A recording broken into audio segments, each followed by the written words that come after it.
Mashindano haya yana kazi ya kubeba Kiswahili chetu.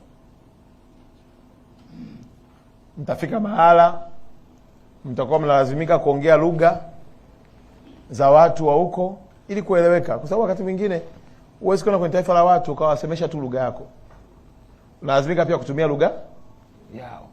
Na maana kama mashindano yenu mtakuta mnataka kuonyesha uwezo wa kuongea lugha tofauti tofauti, lakini usahau fahari ya taifa lako, lugha ya Kiswahili. Sambamba na hilo, tunajua kwamba tuko kwenye maandalizi ya mashindano ya AFCON, jambo ambalo Watanzania wamekaa katika mkao wa kula, na niwahakikishie wanahabari na Watanzania, timu yetu inaendelea kujiandaa vyema.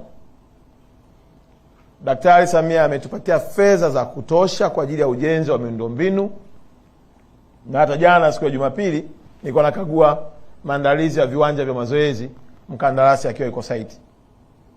Niwahakikishie tu, maneno yanayotapakaa huko mtaani na kejeli na mipango miovu ya kutaka kuhalalisha kuahirishwa kwa mashindano ya AFCON kamwe hayatapata nafasi kwa kudra za Mwenyezi Mungu.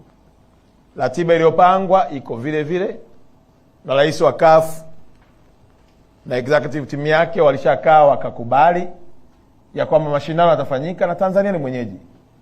Na rais wetu ameshalipa fedha zote za kuhakikisha kwamba mashindano haya yanafanyika wapi? Tanzania. Kwa hiyo maneno yale yanayoendelea kwenye mitandao, mimi kwangu nayaona ni kama chachu tu ya kutukumbusha na kutuhamasisha ya kwamba AFCON inakuja.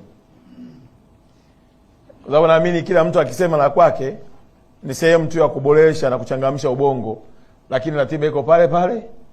Labda lije sisi tsunami kutokea wapi, lakini tunamuomba Mwenyezi Mungu aliepushe taifa letu na mataifa ya Afrika na dunia kwa ujumla, tuendelee kuwa na amani na utulivu na mshikamano ili tuweze kufanikisha ndoto ya vijana wengi hasa wenye vipaji.